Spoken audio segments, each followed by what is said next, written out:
to my YouTube channel. So for today's video, pag-uusapan natin kung magkano ba yung gastos magbakasyon sa Coron, and this is mainly guys for big family. So siyam kami na pumunta doon, merong 8 adults, tapos meron kami kasama na isang 3 years old. So guys, yung una syempre is kailangan nating bilhin yung plane ticket. So yung sinakyan namin is Philippine Airlines, at nabili ko yung ticket namin 3 months bago yung flight. And I recommend doing that kasi talagang sobrang makakamura kayo. Super saver yung nabili kong ticket. So, nagkakahalaga lang siya ng 3,795 per person. And yun guys, mula siya sa Clark, Pampanga hanggang doon sa Busuanga Airport or Coron Airport. Isa lang yata yung airport guys sa Coron.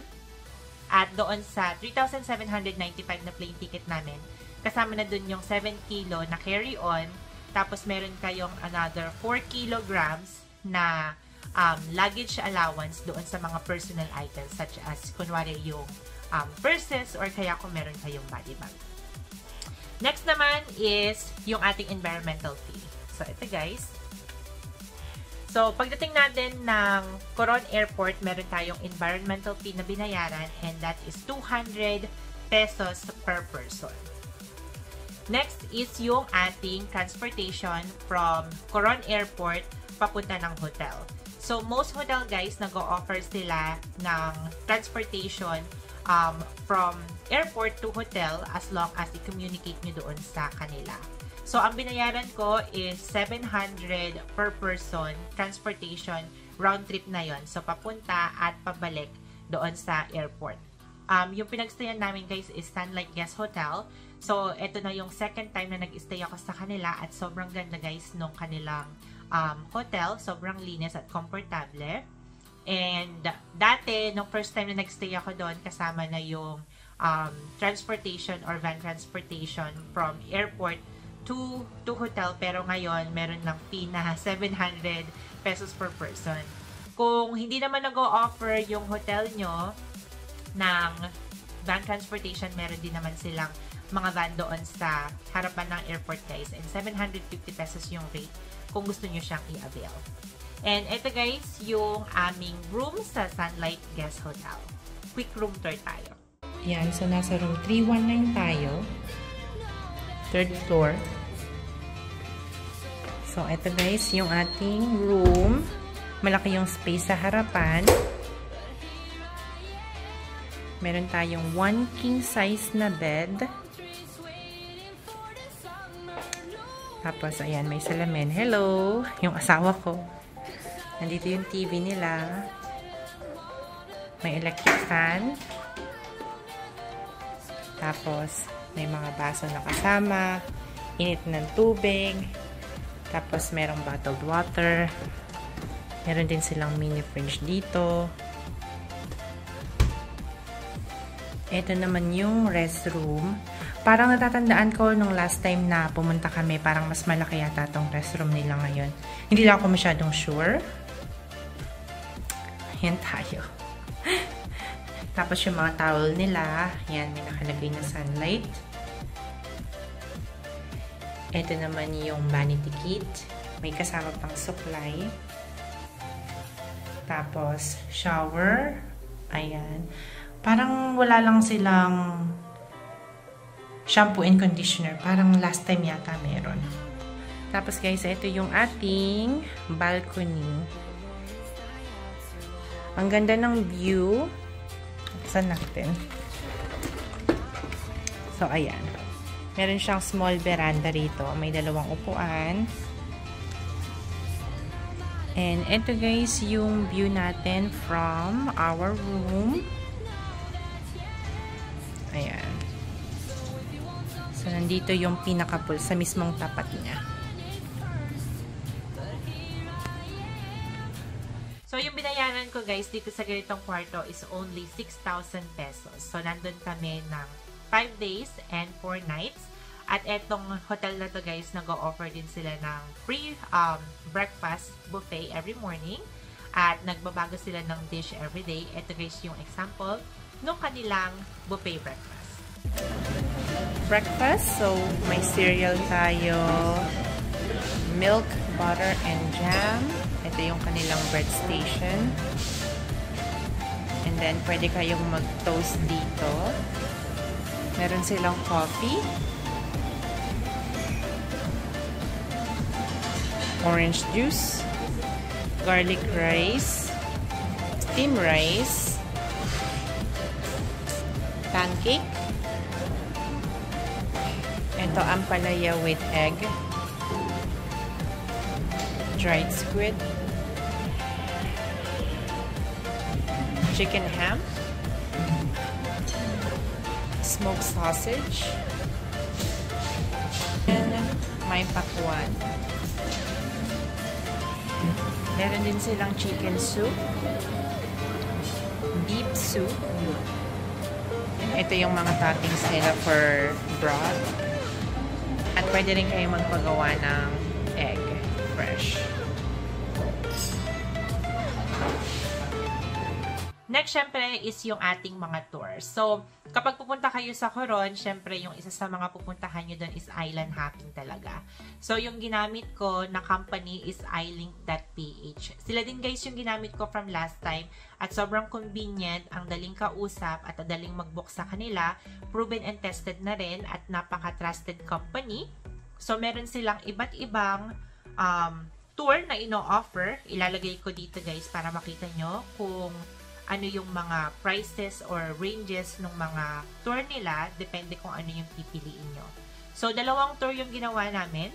Yung una is yung Coron Ultimate Island Tour Plus. So, para doon sa 9-person ang binayaran namin is 1,975 each.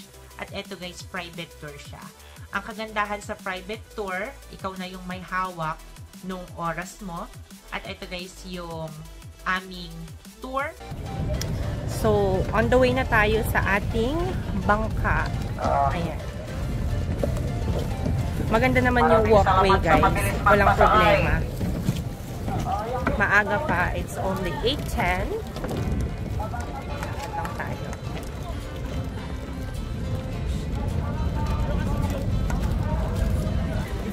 So, ito, guys, yung boat na sasakyan natin, si Drake. So, ayan, guys, waiting lang kaming makasakay. Say hi! Hi, everybody! Fire, knowing we could aim higher, but we didn't know that yet. So, if you want something to hold on to, gotta find it first. But here I am, 'cause I've been laying under palm trees, waiting for the summer. I am happy on this island, wanna be my farmland. I don't ever. Before po tayong umalis, kailangan ko lang po sana kayong magsuot ng inyong mga life jacket. So, life vest na kami, guys, para safe. Ayan, silang lahat. So, ayan, guys. Yan sila mama and papa. Say hi! Ito naman sila. Yan yung aming tour guide, si Kuya Jen. Si Blake.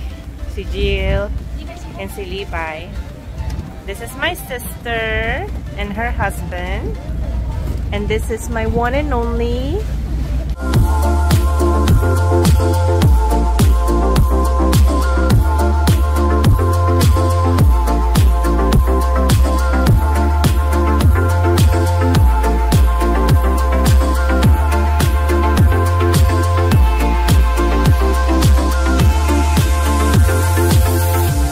Ito yung first destination namin, guys. Ito yung Kayangan Lake. Yung daanan, kahoy, pero stable naman.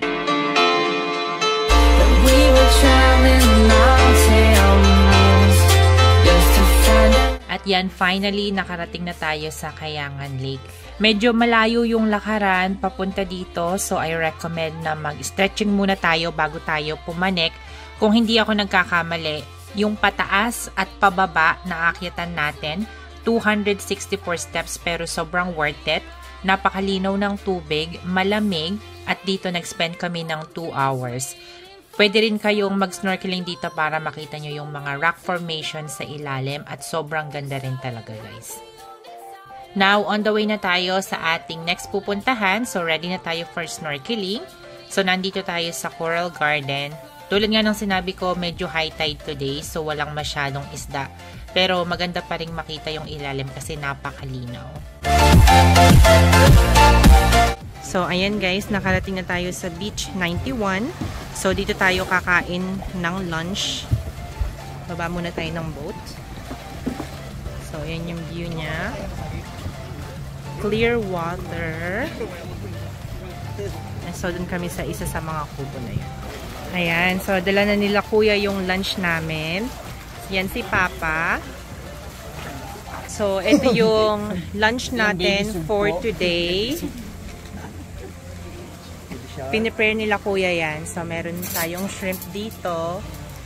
Meron tayong bangus, grilled chicken. Sargol. Sargol? Yeah, sargol. Sargol daw pala. I was like, what? Sari-saring gulay. Chapsuey, yeah. Seaweed. Oh, chapsuey daw pala. Ayan. So, sa shell, ma'am, sargol. Cucumber. Tapos meron tayong banana and watermelon. So if you want something to hold on to, gotta find it first.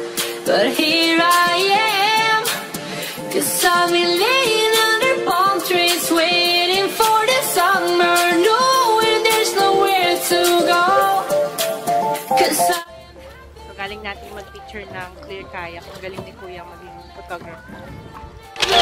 to leave, I'm in a tropic club.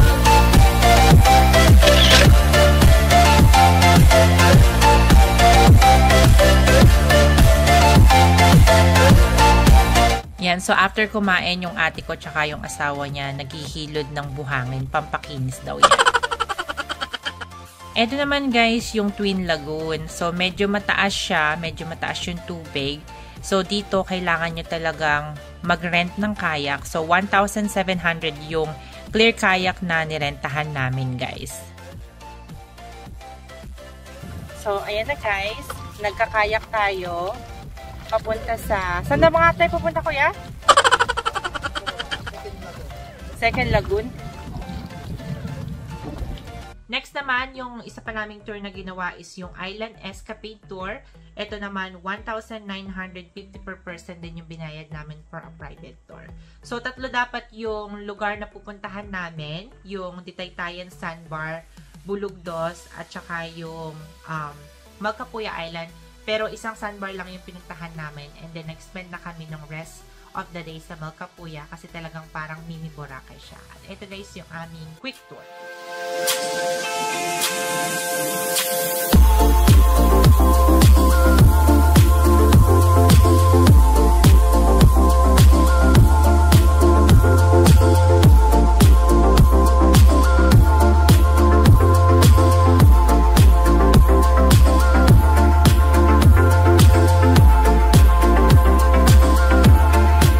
So, eto guys, yung una naming pinuntahan. Tulad ng sinabi ko, dalawa lang yung pinuntahan namin kahit tatlo yung tour na kasama dito. So, eto yung Bulugdos. Medyo mahangin pero napakaganda talaga nung paligid. At sa baba, meron silang sandbar. So, ayan ako guys. Umaaraw-araw lang sa sandbar.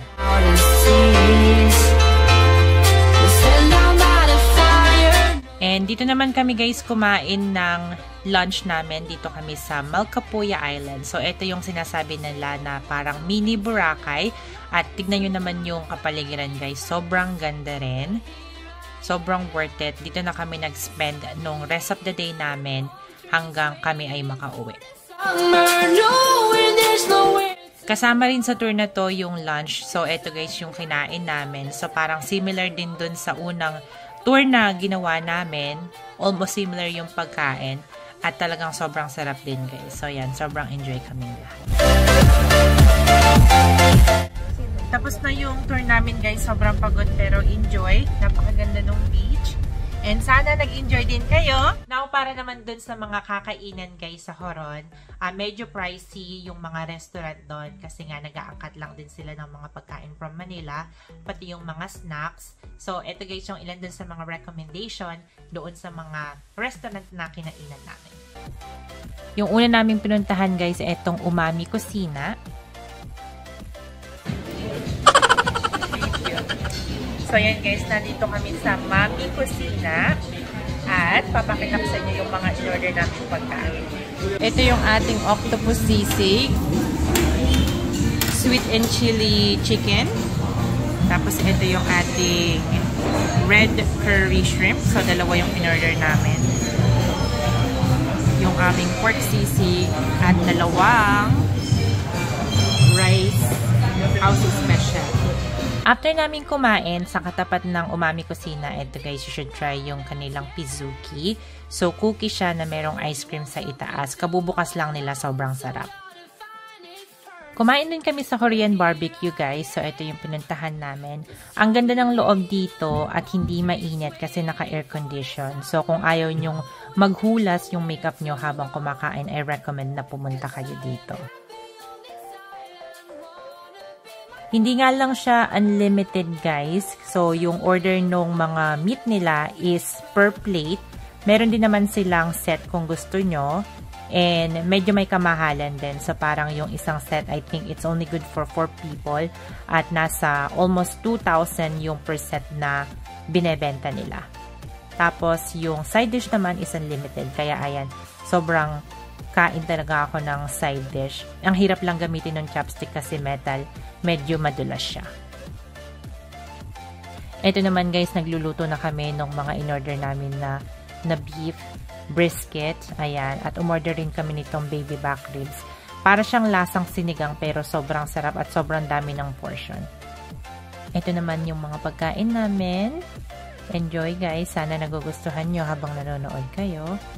Ito sobrang lambot ng meat na to. Pag kinain niya talagang nagme-melt siya sa bibig. At yung final na pinuntahan namin is itong El Cubo.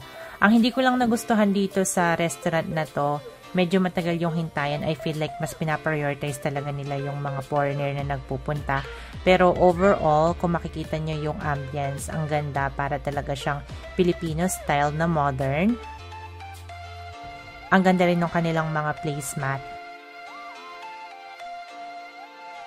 Kasi ito yung ilan sa mga pagkain na in-order namin. Affordable din naman guys at masarap ang pagkain.